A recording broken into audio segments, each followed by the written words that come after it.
On a cold, dark night, a hut glows with light deep within the forest.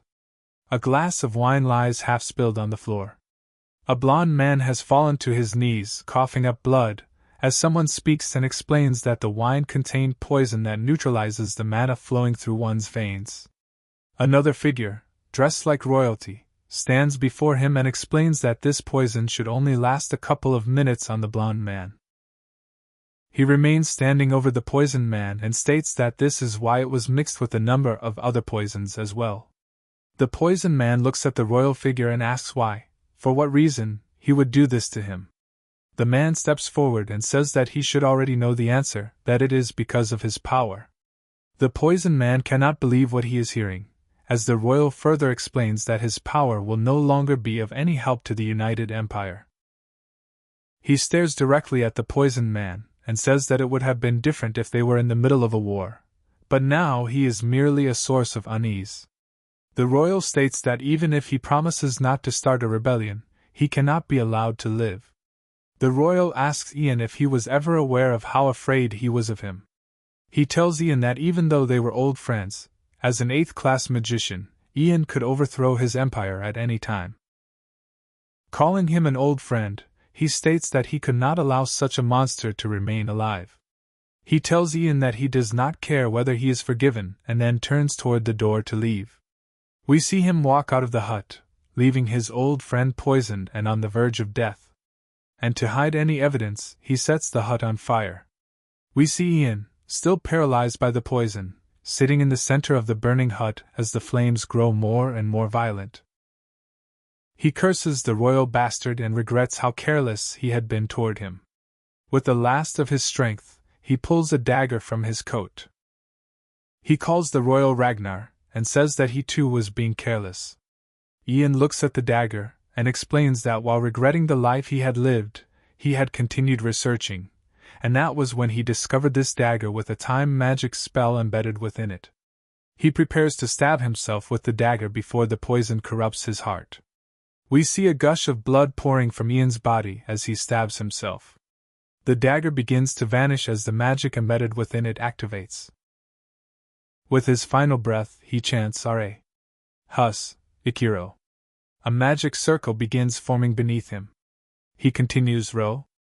Kubergado, Gen, Shuinagas. His eyes slowly close as his entire life flashes before him, leaving him to reflect on how he lived it. In the next scene, we see a young Ian covering his mouth. He trembles in fear, still wondering what happened and whether the magic truly worked. He checks his body, unable to find any trace of the dagger, and feeling no pain at all. As he struggles to understand what is happening, someone calls his name. He turns around to see who it is. He sees his mother asking him what is wrong and whether something has happened. He stares at her in shock, wondering why his deceased mother is standing before him. He grabs his mother's arm, thinking about whether he truly succeeded or if he is merely seeing his past on his deathbed. He looks around to see where he is, and he finds himself standing in a lively town market.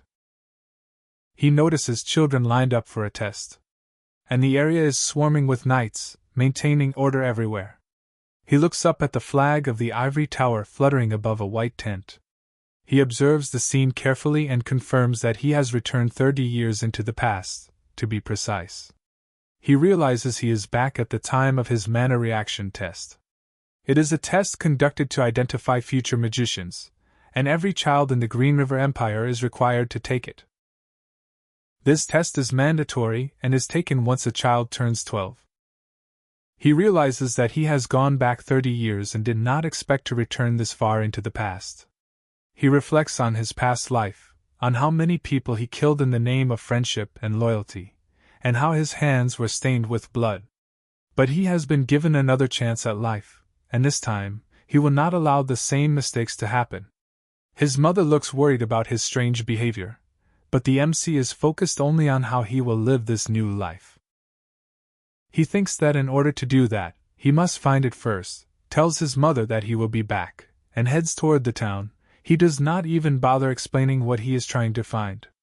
He approaches one of the guards and introduces himself as Ian Phage from Moglian village. The guard recognizes his mother, allows him to pass, and warns him not to bother the other magicians by asking unnecessary questions. We see Ian walk into the white tent with a suspicious look in his eyes. Inside, a tired mage sits at a desk and asks Sir Aaron how many children are left. The head guard replies that according to his calculations, the mage still has to sit there for at least half a day longer. As this conversation continues, our MC walks into the tent with a polite "excuse me." With that, the mage returns to his work and asks Ian to come closer with a professional smile on his face. Bro has to keep a smile while evaluating future mages, or he will not get paid. He asks our MC to lower his head so that he can pour some mana into him and mentions that he might feel a little dizzy. He places his hand on Ian's head and tells him not to worry, as the dizziness will only be temporary. He states that he has found a mana brain in Ian's head. He then asks him to turn around so that he can check whether he has a mana heart.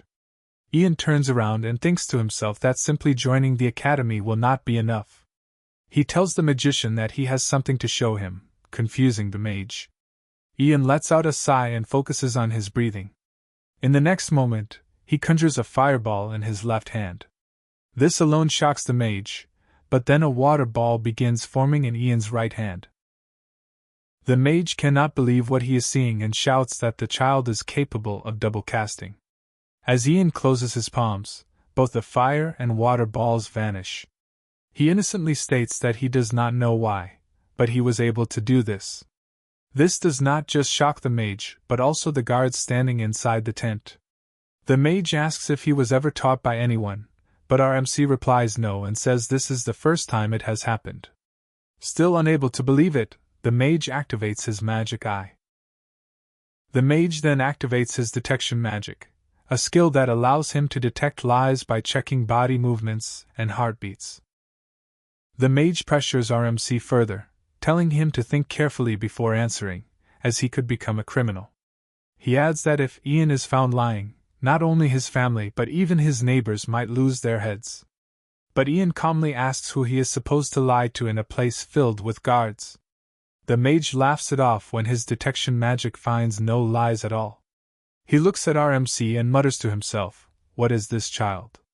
Suddenly a scream is heard by both our MC and the mage.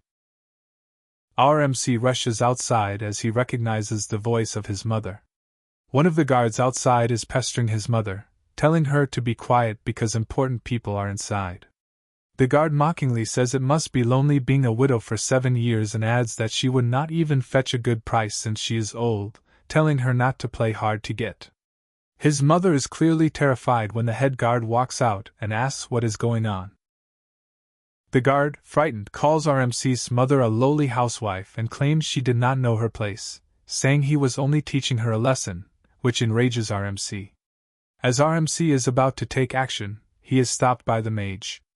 The mage declares that just minutes ago, this child displayed exceptional potential, and now this child and his parents have been granted authority equal to nobility. He states that disrespecting them is equivalent to challenging the emperor's authority. The head guard and the other guards move toward the knight outside as the mage announces that this is a crime deserving punishment. The knight releases our MC's mother's hand and begins trembling in fear, begging them to spare him and show mercy. He kneels in front of Ian and begs for forgiveness. But Ian refuses and asks why he is apologizing to him, saying there is someone else he should apologize to.